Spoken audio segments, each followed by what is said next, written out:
There are three fundamental questions that everyone asks in his life.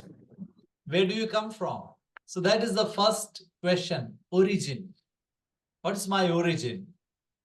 Where do I come from? And second fundamental and basic question that a rational human being, someone who seriously thinks about his life may ask is, what is my destiny? Where do I go after I die? What happens to me after I die? Because death is inevitable. Everyone will die one day. So these are two fundamental questions. And the third one, what is the meaning of my earthly existence? Why do I live? What is the purpose of my life? Why do I live at all? So these are three fundamental questions. Remember, one, origin, where do I come from? Two, destiny, where I go after I die. What happens to me after I die? And third one, what is the meaning of my existence? What is the purpose of my life? So when we start addressing these three questions, we come across the reality of God. Does God exist? We tend to ask, does God exist? And there are three possible answers we can speak about. One, some say God does not exist. That is atheism. Second, agnosticism. Atheism. Second is agnosticism. Agnosticism means some people think that even if God exists, he cannot be known. We do not know whether God exists or not. The world will go on as it is moving. We don't need to know whether God exists or not. God cannot be known. So that is agnosticism. And third one is theism. Yes, God exists. So we are dealing with the first one now, that is atheism. That is conscious denial of God. They say that God does not exist. They do not simply say that God does not exist. There must be some reason to uphold this view of theirs. So reasons vary. So we are looking at the possible reasons of the claim that God does not exist. This is what we find in this chapter. So when we explore the history, we come across a person called Epicurus in Greece. He was a Greek philosopher, the 3rd century BC, before Christ. Epicurus. He says there is no God. He says there is no immortal soul. He vehemently criticizes the religion. He says all these religions, all these priests are fooling you. They're manipulating you. And man is an animal. Man is a rational animal. Man is an animal. Man perishes with death. Dog perishes with death. Cat perishes with death. Likewise, a man also perishes with death. So all that man has is a body, that's all. He does not have an immortal soul. So that is what he claims, Epicurus. Okay, so he says there is no God and there is no immortal soul. Man perishes with death. So therefore, how should we live? He says, eat, drink and make merry, for tomorrow we will die. जीने के हैं 4 दिन, बाकी सब बेकार, something like that. Na? There is a Hindi song. Yeah. So eat, drink and make merry, for tomorrow we will die. We do not know what will happen tomorrow. One thing we know is that man perishes with death just like an animal. So there is no immortal soul. So therefore we should not fear death. Enjoy the life to the maximum. Enjoy all that we have. Let's have maximum pleasure. Eat, drink, and make merry, for tomorrow we will die. We have only one life. Enjoy. And you need money to enjoy. So therefore, somehow you try to earn money, maybe by work, by job, maybe by cheat, by hook, by crook. Anyhow, you have to enjoy your life. So this is the kind of atheism propagated by Epicurus in Greece. And there in India, we have, in those period, Charvaka philosophy, philosopher called Charvaka. He says, earthly things are the only realities. There is nothing after death. There are no divine realities. There are no gods. There are no devas, devis. All these are human imaginations, misconceptions. No one has seen them. We live in the world, and these earthly things, these are the only realities. So just don't bother about anything other than this. So this is an atheist from India, is known as Charvaka philosophy. And there we have Buddhism, Buddha. He keeps silent about the existence of God. And what does he propagate? What does he promote? What does he teach? He says that dukkha, suffering, these are the constant problems. And we should try to escape from the sea of suffering. And then he teaches so many things like detachment. Because all the sufferings are the results of our attachments. Attachments to people, attachments to things. For example, if you are so much attached to your mobile phone, that is the only phone that you have, and you cannot afford to buy another. Your parents cannot afford to buy it. And you have a very good smartphone, and that's the only phone. And when you lose it, or maybe when it gets damaged, and when you are not in a position to buy another, you become so sad. That becomes a cause of your suffering. Why?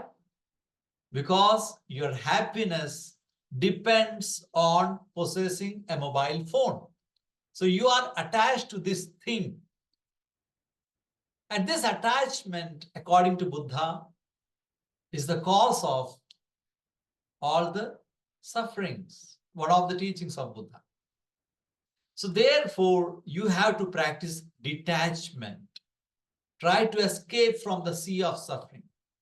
He does not speak about the existence of God. So we saw some of the examples, and now we focus on St. Thomas Aquinas, a great Christian philosopher and theologian, St. Thomas Aquinas.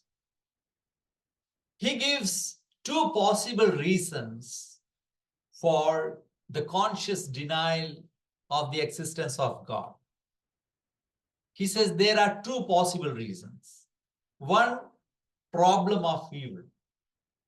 Many people say that there are so much suffering in the world, and this is the presence of evil, problem of evil. If God exists, why do the innocents die? Why there are accidents? Why people lose their lives as a result of a natural disaster, flood, tsunamis? Therefore, there is no God. Some people think like that.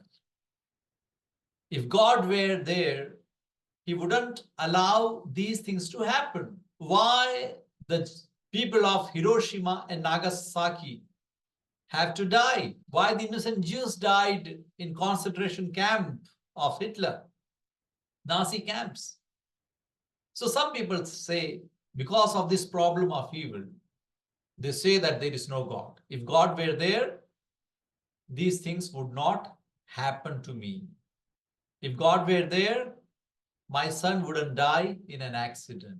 And second reason Thomas Aquinas gives is this: the progress of science and worldly knowledge. When people advance in their thinking, and when they claim to find so many answers given by science, when they acquire some knowledge, then they say, oh, we have answers to all the questions. We don't need a God.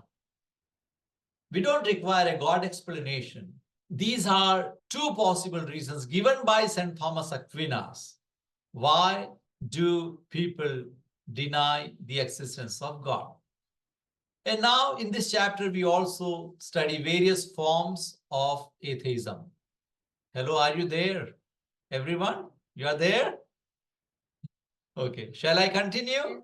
So in this chapter, we also find so many different types of atheism. Why do we have atheistic thinking or notions or standpoints?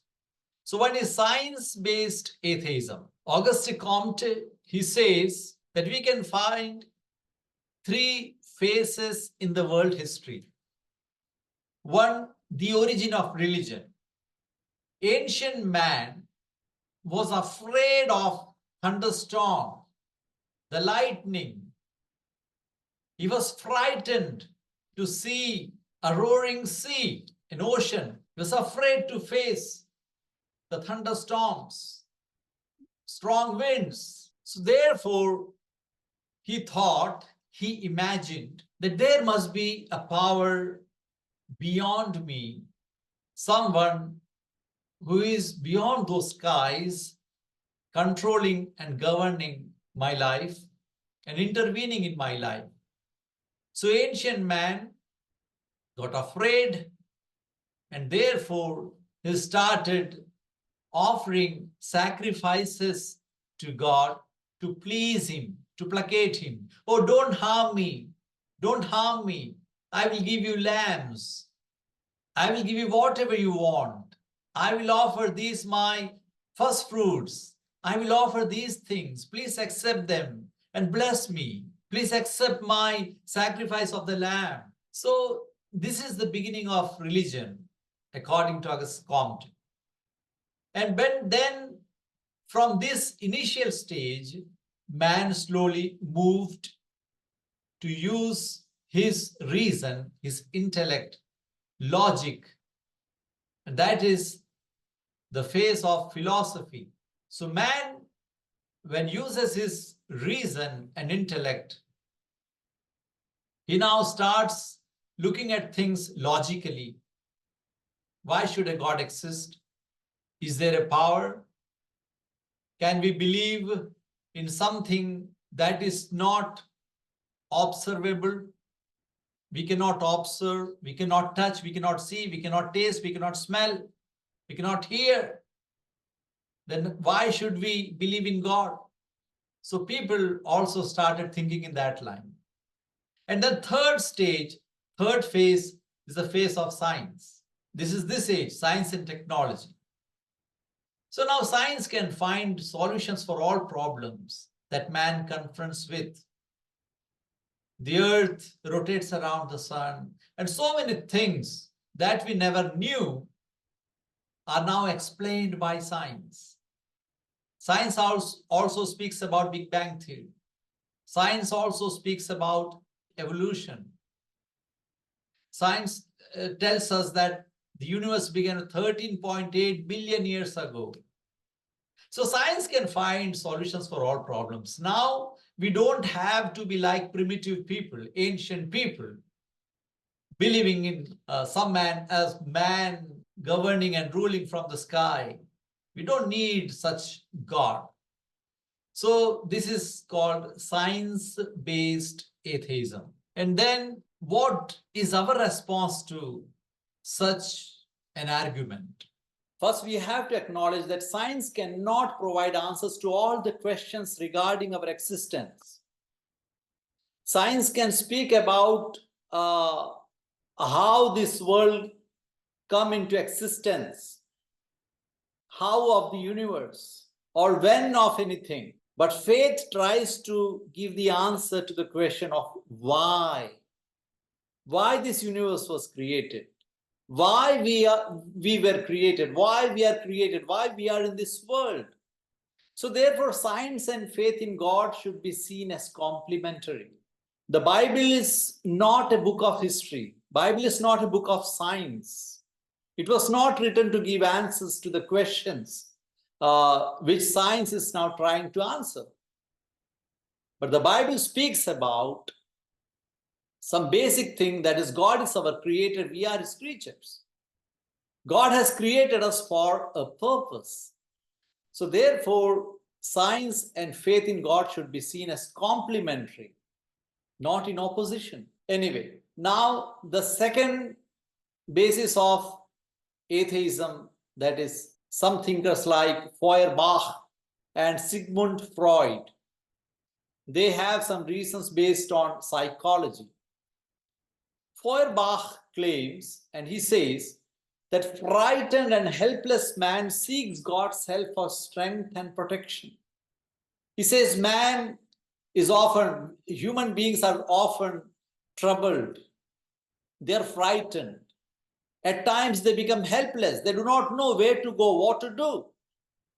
So therefore, they need someone called God for strength and protection.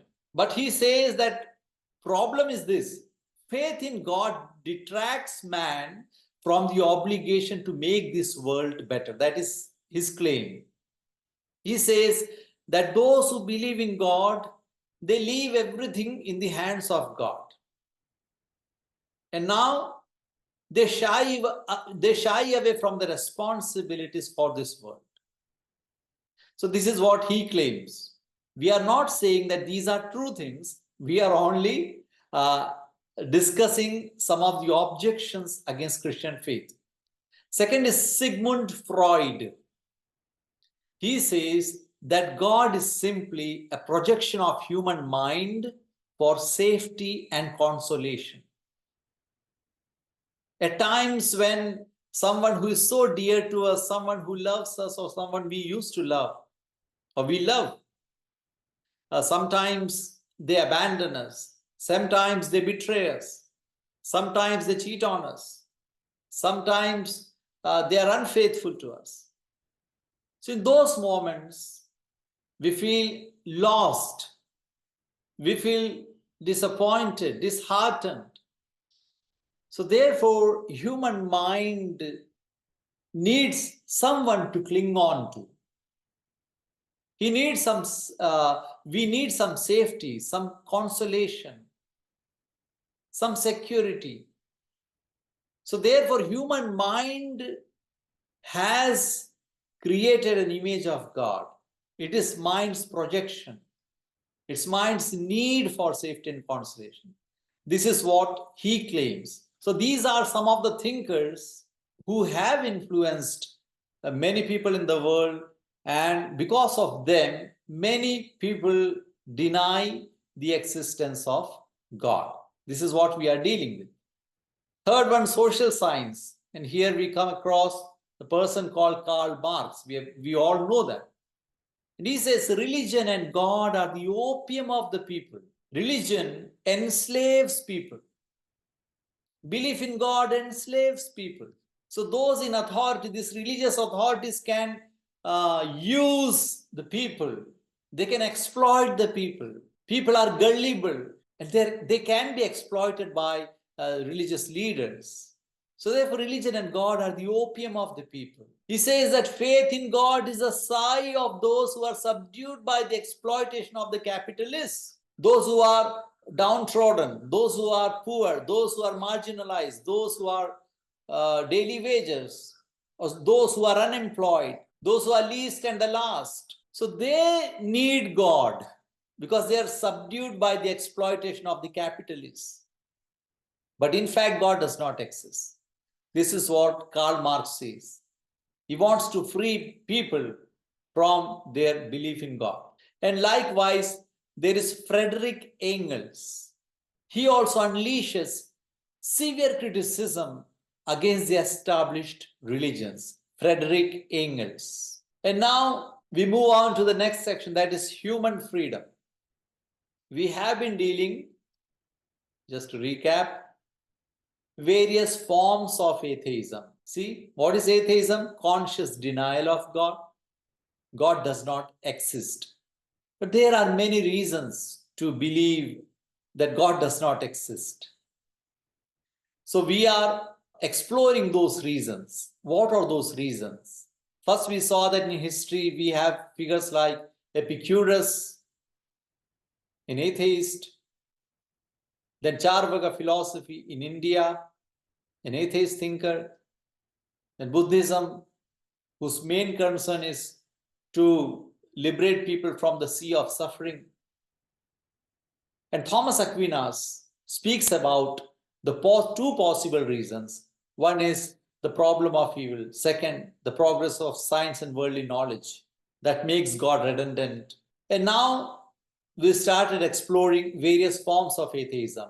First one we saw by Auguste Comte, that is science-based atheism. Second is Feuerbach and Sigmund Freud, psychology. They say that God is simply a projection of human mind for safety and consolation. And then in social science, we spoke about Karl Marx and Friedrich Engels. And now next, human freedom. Friedrich Nietzsche was a German philosopher. He says that true freedom comes from within. And being truly free means you should be able to create your own values and you should be able to live according to them rather than following rules and norms imposed by society or religion. So he says, what is true freedom? What are true values? True freedom should come from within. It should not be imposed by someone else. Your parents or teachers or religious leaders, they should not impose some values on them. Those values are good for them. Those norms and rules are good for them. But being truly free means you should be able to create your own values. So therefore he advocates freedom. And as a result, he says, God is a stumbling block.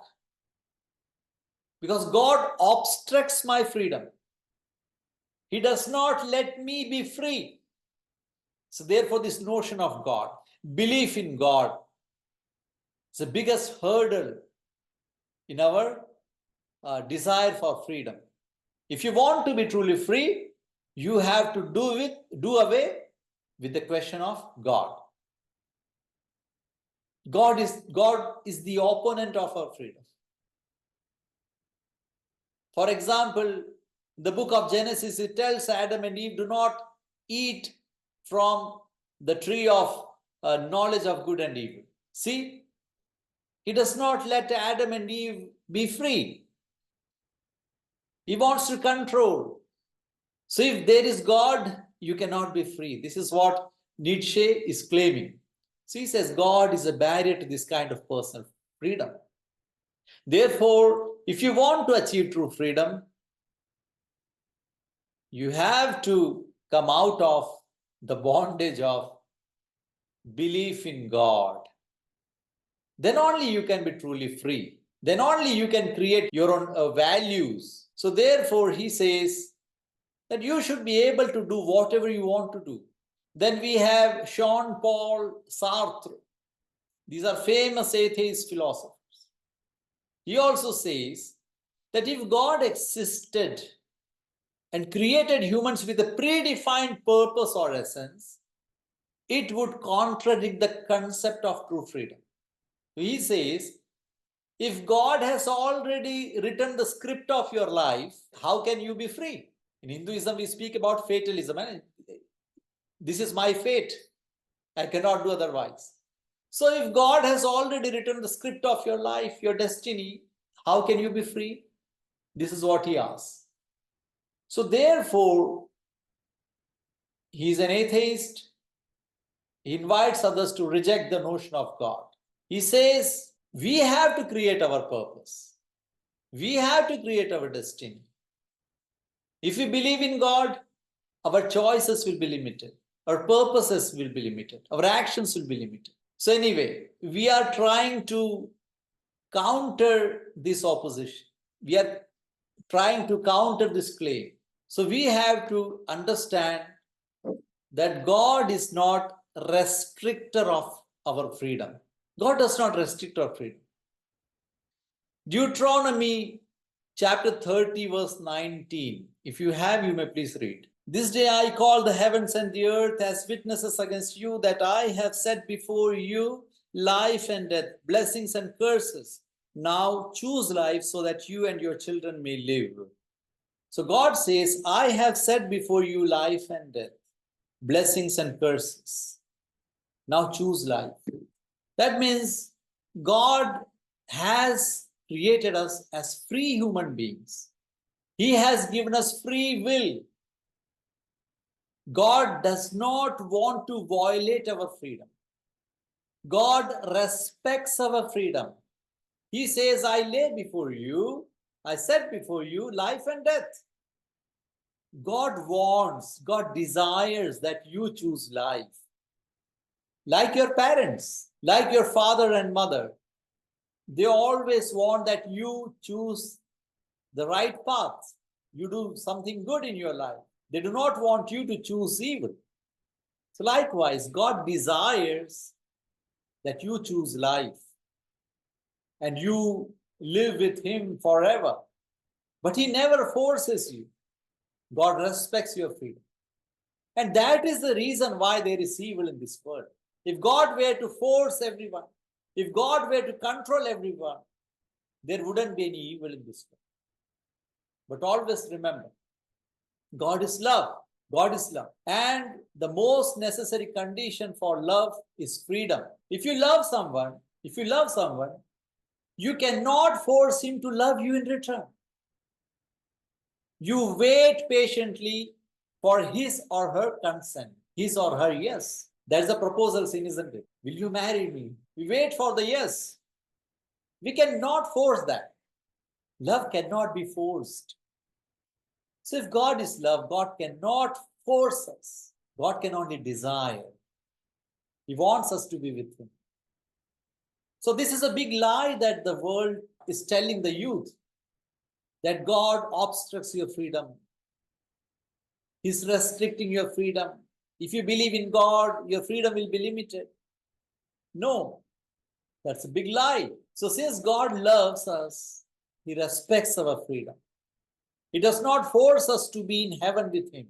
He does not want slaves in heaven. He wants children in heaven. Like a robot. We are not robots controlled by a remote control. Okay, now it's 6 in the morning. Everyone in the world wake up and say, I love you, Lord. Praise you, Lord. I worship you, Lord. I adore you, Lord. No, that's not this going to work.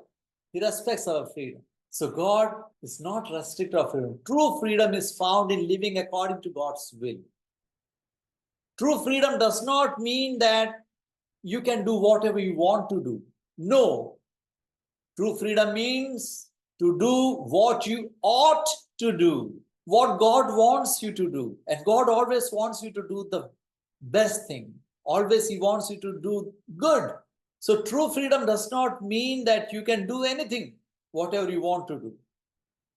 True freedom means to do what is right to do. For example, you have a Benz car and your father owns a petrol pump. Your father has donated money for the road, highway. That does not mean that you can drive your car at any speed. Because if you have freedom to ride your car, the other person who is traveling by the same road, he has freedom to protect his life. So our freedom is a shared freedom. Therefore, we say, one man's freedom ends where another person's nose begins. So absolute freedom is a big illusion. It's a myth. It's a big lie. We can have only a shared freedom. So tell me, when is a fish more free, inside the water or outside the water? Inside the water. Inside an aquarium, fish might think, I'm not free. Let me out of this aquarium. You are not letting me be free. I want to fly. I want to run. But the moment the fish is outside the water, it cannot survive. So fish is more free when it is inside the water. Likewise, human beings, we are more free when we are related to God. We live in relationship with God. God teaches us how to become truly free. We find our true freedom in Jesus Christ. In John 5:19, Jesus says, the Son cannot do anything on his own. John 5, verse 19. John 5, verse 30. The Son cannot do whatever he wants to do. Does that mean that Son, Jesus Christ, is not free? Because he does only what the Father tells him? He obeys completely the Father. So is Jesus a slave? No, not at all. Jesus discovers his freedom in being related to his Abba, Father, and by doing his will. So absolute freedom is an illusion. It's a false dream. In the world, we can only have shared freedom. We need to respect the freedom of others. Even in your home, you cannot play in the highest possible volume a song in your speaker. No. If you have freedom to play your stereo speaker or TV, others, your neighbors, have freedom to sleep peacefully in the night. So we are not free in that sense. We have a shared freedom. Anyway, now next is language. A.J. Iyer, he says that statements about God's existence cannot be tested by sensory experience and therefore they are meaningless. What does that mean? This is a different kind of atheism. A.J. Iyer, he says that we have knowledge by our five senses. We see something and we know. If I see a flask, I see it. Yeah, this is a flask. I touch it. Yes, I confirm this is a flask. This is not a picture, this is a flask. So we have knowledge because of our senses. We can see, we can hear, we can smell, we can taste, we can touch. So these are sensory experiences. But God cannot be seen. God cannot be heard. God cannot be tasted. God cannot be smelled. God cannot be touched. Therefore, A.J. Iyer says, therefore, statement about God's existence are meaningless. Without seeing, as you see another person, how can you write anything about him? So this is his claim. And Ludwig Wittgenstein, he says, we do not know whether God truly exists or not. It's better to keep quiet about that. That is his stand. We do not know whether God truly exists or not. So it's kind of agnosticism. We do not know whether God exists or not. I simply don't know. So I prefer to keep quiet about that. That is his stand. That is Ludwig Wittgenstein. Then we have denial of God based on the doctrine of transience. Transience. We have Maurice Merleau-Ponty and Bertrand Russell. These are two figures. I'm treating everything that is given in the chapter. Maurice Merleau-Ponty and Bertrand Russell. What do they say? They say that everything in the world is temporary. Everything is changing. Nothing lasts forever. 20 years ago, I had a mobile phone. In 2001 and 2002, I had a mobile phone of Motorola. It was not a smartphone. It was like a remote control. You might not have seen that. It weighs that much and it's like a remote control. It was big. And it was difficult for me to carry in my pocket.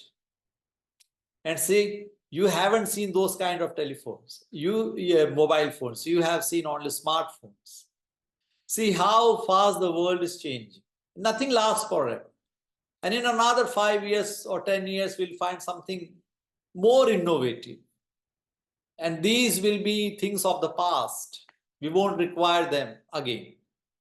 So things of the world is fast changing. Always it keeps on changing. How many civilizations came and went or simply disappeared? So in this, that is transience, transient nature. Everything passes. Everything just passes. Everything is temporary. Everything is constantly changing. So in this temporary and world that fast changes, constantly changing, it is rubbish to speak about a God who is unchanging, who is unchangeable, who is eternal. So therefore, they deny the existence of God. So therefore, they say because of the transient nature of everything that we know, they claim that it is more logical to say that there is no eternal God. Anyway, so therefore, they propose that in the face of helplessness and suffering, what should you do? They say that you should be courageous enough to accept the transient nature of life, that everything passes, everything moves.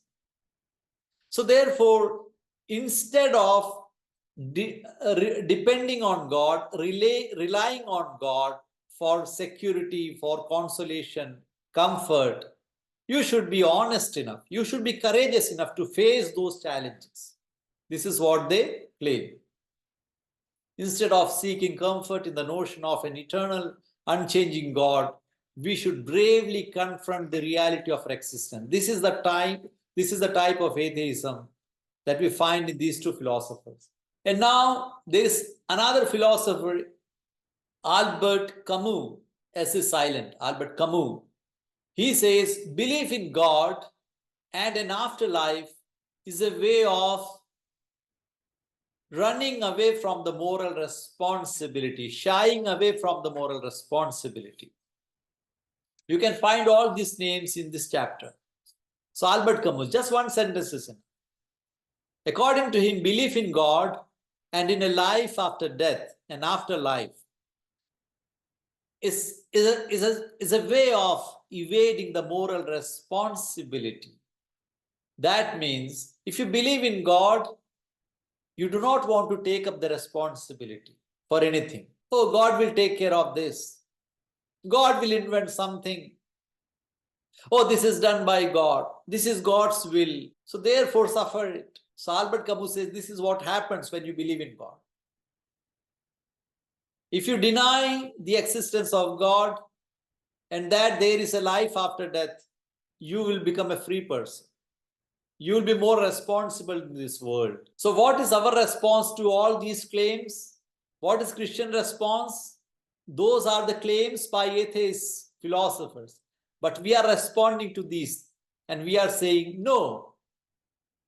Jesus taught that the greatest commandments are to love God and love one's neighbor as you love yourself. So it does not mean that belief in God makes us irresponsible or makes us passive towards our neighbor. No, not at all. It makes us more responsible. It makes us taking care of our neighbors to help them, those who are in need. It strengthens us to become a good Samaritan. So therefore, our belief in God makes us a better human person in this world. True belief in God leads to active love and service to others. It's not an evasion of responsibility. No. Far from running away from moral obligation, belief in God enhances our sense of duty to act ethically and justly. So this is our response to that. An example, we can see the teachings of Jesus and the church. They call Catholics to be proactive in addressing social injustices and helping those in need. See, many Christians stand up against injustices, like Father Stan Swami, against the discriminations based on caste. Christian missionaries were upfront. And people like Mar Ivanios, Chavra Kuriakos, Elias. So they were also social reformers, because being a Christian, you have to stand for addressing social injustices and help those in need, like Mother Teresa. So saints and martyrs, so many priests, sisters, committed laity. These are the examples of people who assume moral obligation in the world. So their claim is false. It's not acceptable. While the world is transient, the Catholic faith posits the existence of an eternal God who created and who sustains the universe. And our God, we do not believe in a God who is distant from us. No, we believe in God who became man for us, incarnation of the Son of God. He became a poor person. He was born in a poor village called Nazareth, insignificant village. He was born to Mary, a poor woman. He was raised by Joseph, a carpenter. He did not have a palace to live. So he underwent all the sufferings. He was rejected. He was not recognized. He was hated by his own, and he suffered for us. And he died on the cross for us. So we believe in a God who is not sitting on a throne looking at us suffering in this world and just waiting for our hallelujah, Hosanna and all. No. Our God became man, suffered much more than us. We cannot even imagine his sufferings. He died for us, and he taught us that even though you suffer and die in my name, for my sake, you will rise again like me. So suffering is not meaningless. It can have redemptive value. Jesus, by his suffering, saved us. By his death, he conquered death. So therefore, suffering should not be simply seen as something negative. It can lead us to greater good. So therefore, we need to grow in faith and hope. And ultimately, resurrection of Jesus is a promise of eternal life. If death is the greatest evil, if crucifixion was the greatest evil, resurrection proves that God's love is greater than all the evil of the world. God's love is greater than death. And now we can also speak about new atheism. This is not there in your book, your chapter, something which I have added based on some recent phenomena. After 9/11 Twin Tower attack in America by some terrorists, there were some people like Richard Dawkins who said that the 9/11 attacks came from religion. And he said that religion is the culprit. Christopher Hitchens, another writer. Then Sam Harris, another writer.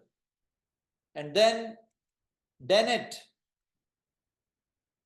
Dennett, another writer. So these four writers and thinkers following 9/11 claimed that religion is to be blamed for these terrorist attacks, for all this terrorism. These are called four horsemen of new atheism. And they say that we should mock the religions in public, ridicule them in public. So they are non-tolerant on superstition, religion, and irrationalism. So this is new kind of atheism which is violently anti-religions. They claim that religion is the culprit. Because of religion, because of this blind faith, because of the superstitions, all this terrorism is thriving in the world. So this is new kind of atheism. New atheism is attacking the religions. It's attacking the church, attacking the bishops, attacking the priests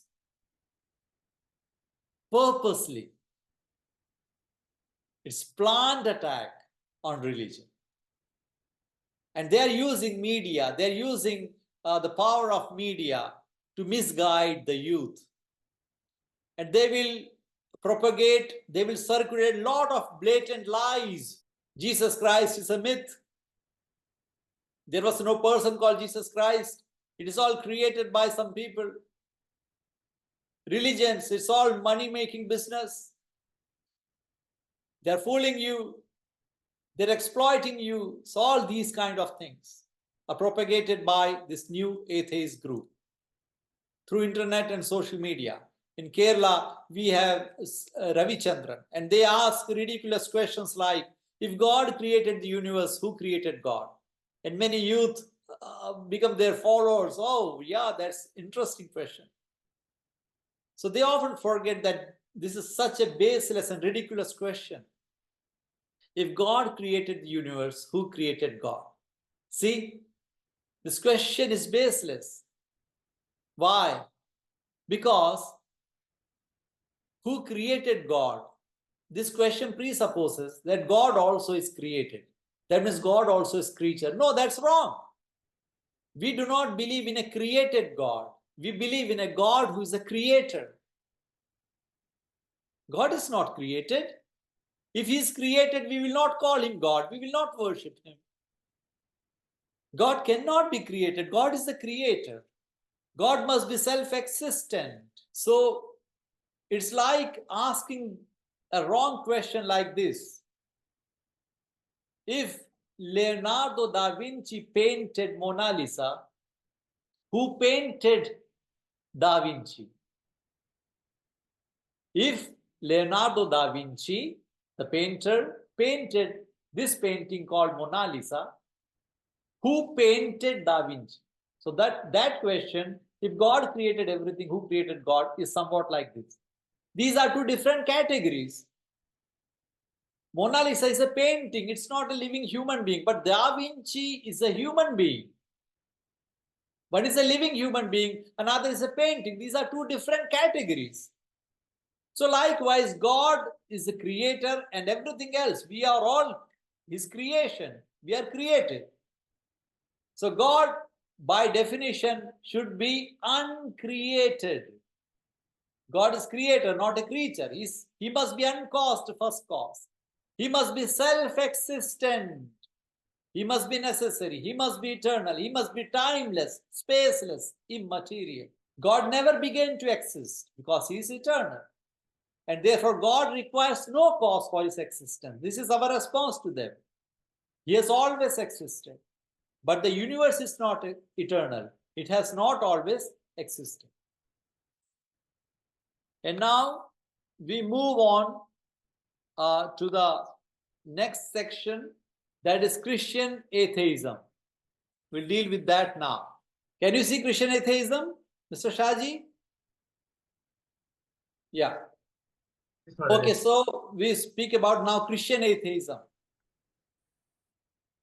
There are some who say that moral and spiritual life, they say that moral and spiritual life is enough. We don't have to believe in God.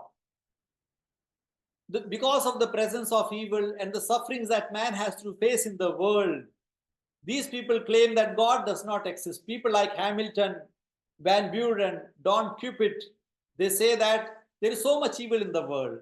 Man has to face a lot of sufferings in the world. That means there is no God. God simply does not exist. So we do not need a God. But of course, we need some spirituality.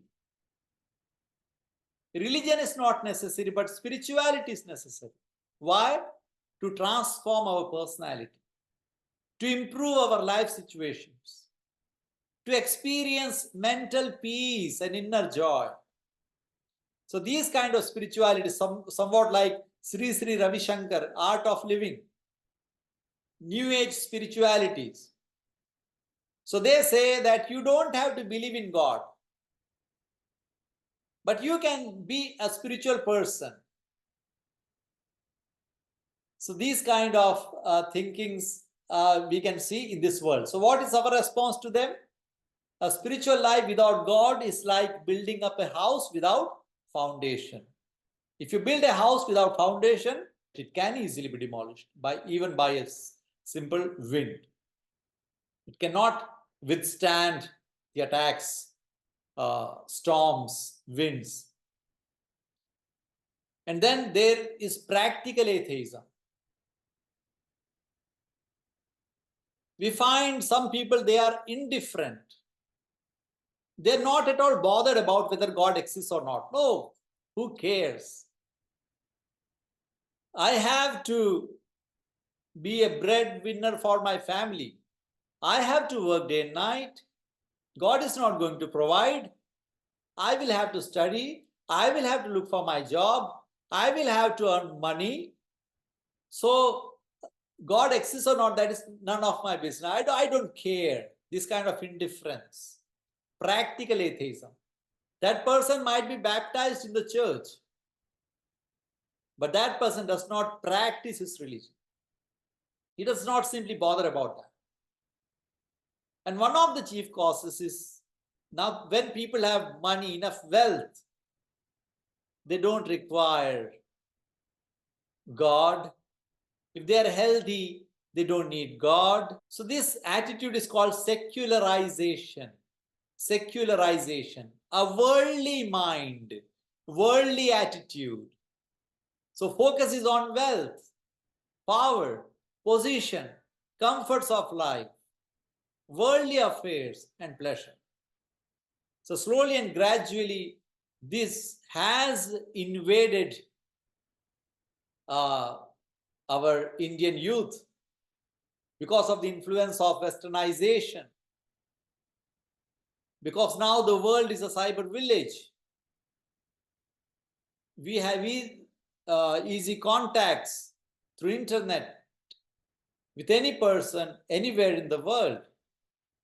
So we simply imitate all that we find in the West, that tendency. So slowly and gradually the secularized mind does away with the question of God. So that is practical atheism. And some people also might become indifferent to religion and to belief in God due to some other things, like scandalous lives of Christians, some leaders, maybe priests, sisters, laity. They are leading a scandalous life, a big scandal. So why should I believe in God? And secondly, also misconceptions about God. Some see God is, if we believe in God, we cannot do this, we cannot do that. If we believe in God, I cannot enter into live-in relationship. I will have to get married. I will have to make a commitment. If I follow my religion, I cannot be free. I cannot abort my baby. I cannot simply dispose my child. But we want absolute freedom. If we follow religion, if we practice our religion, we cannot have premarital, extramarital affairs. So all that, so God and the church curtail our freedom. So therefore, better keep a safe distance with them.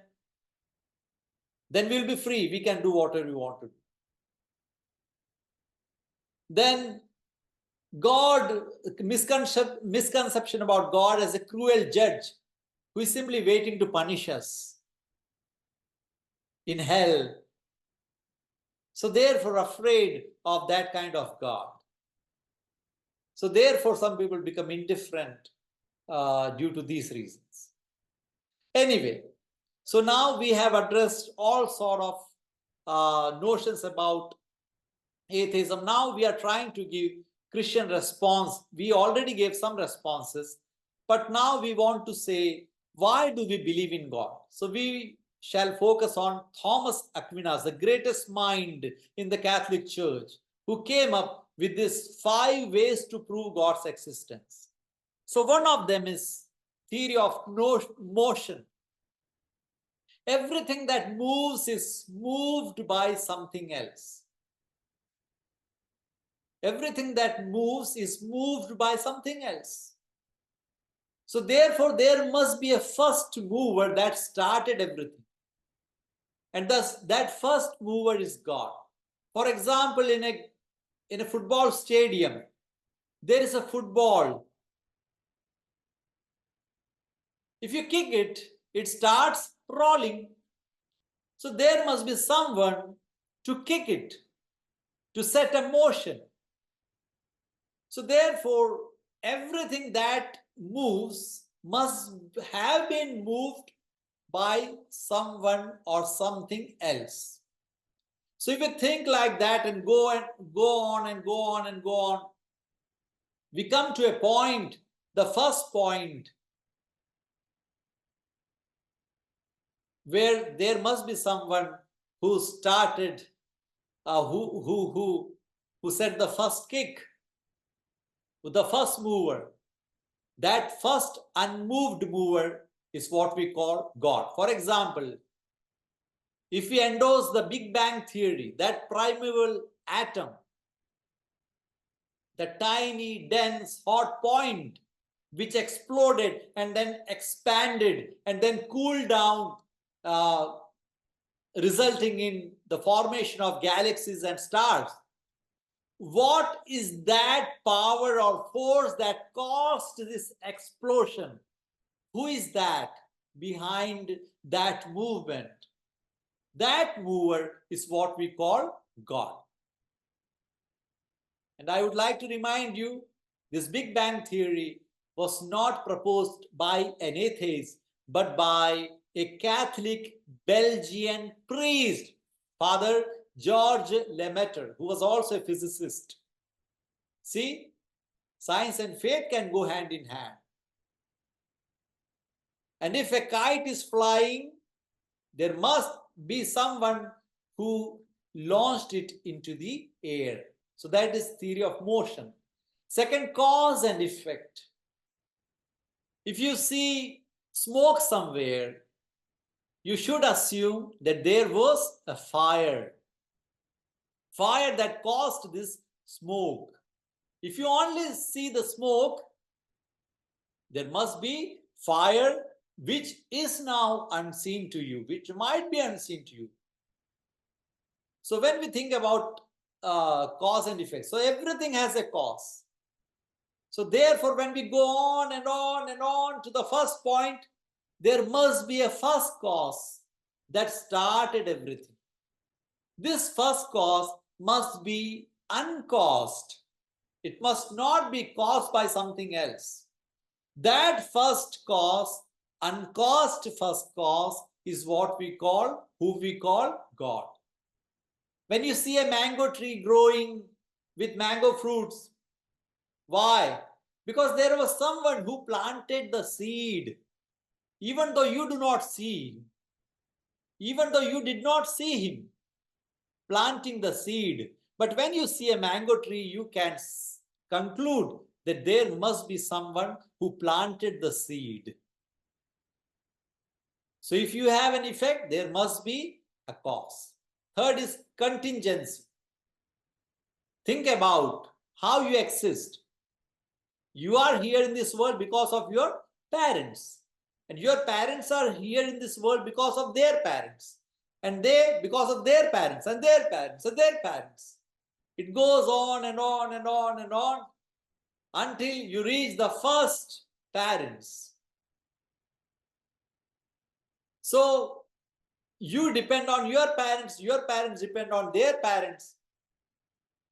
So whom were the first parents depending on? They were depending on God.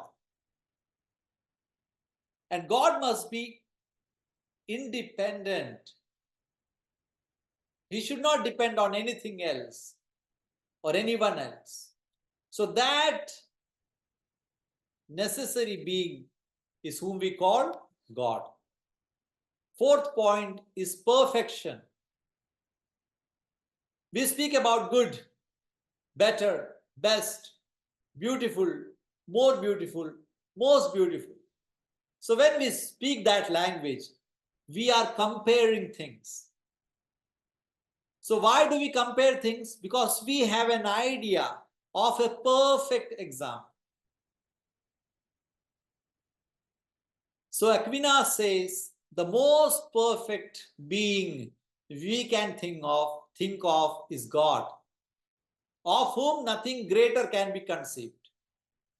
You cannot conceive anyone or anything greater than God. That is God. Socrates is wise, Einstein is intelligent, but God is the one who is the most intelligent, the wisest. There is no one, there cannot be anyone wiser than him. Most loving, most beautiful, everything. So perfection of everything is God. And fifth way, the last way, is design. When we look at this universe and see how everything works together so well, it shows that there must be a designer who planned it all, and this designer is God. See, look at the galaxy, look at the universe, an observable universe. If you imagine a bulb in Pluto, that bulb is like the observable universe is like that bulb, and the universe which cannot be observed, which is unobserved till now, that is the planet we used to call Pluto. So that is a huge difference. So observable universe, and there are millions and millions of galaxies, billions of stars, and this is so fine-tuned that there is life on this planet. Look at the stars, planets, and they move in precise orbits. The planets rotate around the sun so perfectly. Even if they are slightly out of place, the entire system will fall apart. Were moon closer to what it is now, life will not be possible on this earth. See, who is controlling all of this? Who is a designer? The more we think about these things, more we have to believe that there must be a designer. That designer we call God. And think about human body, how it works, how your heart pumps blood, your lungs help you breathe, your brain controls everything. This perfect system, this machine is like a factory. This complex system of organs, and it functions so well together that it seems almost impossible for it to have come about by chance. It is not by chance, it is not randomly, but there is God who has created this. So it is more logical and reasonable to think and believe that there is God who created this universe than to claim, like atheists and rationalists, that everything came by chance. Universe is eternal, it exists on its own. That is the most rubbish claim. That is irrational. And we find in Romans 1:20 and Wisdom 13:5, for from the greatness and beauty of created things comes a corresponding perception of their creator. Looking at the creation, our minds can be elevated to understand that God exists.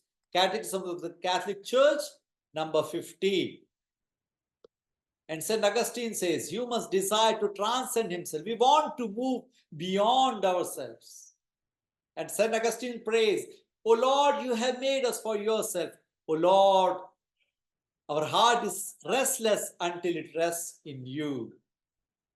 So this desire to transcend ourselves, this all points to our seeking someone who is beyond us, who is transcendent to us, that is God.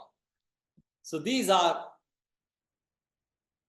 see, our innate longing for something greater than ourselves.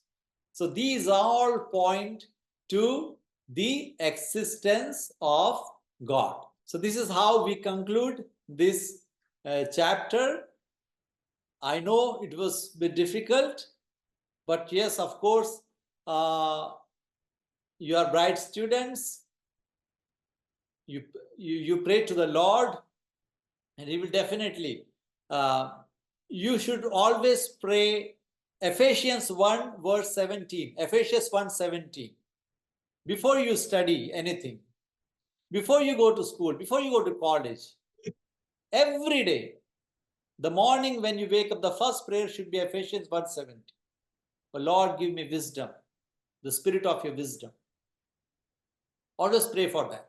And the Lord will reveal all these things. He will make you understand all these things. Don't worry about that. And see, one thing, even if you don't ask now, you may send your questions to me through Father Jobin. I will be sending the answers through WhatsApp. Don't worry. Dear children, dear students, if you have any doubt related to your faith, Christian faith, don't hesitate to ask me through Father Jobin Tanikekuri or your parish priest. They will forward the questions to me. And if you have any coordinator, anyone, you can have my number and you can send your questions to me through via WhatsApp. I will send the answers to you. Okay? Thank you, Father.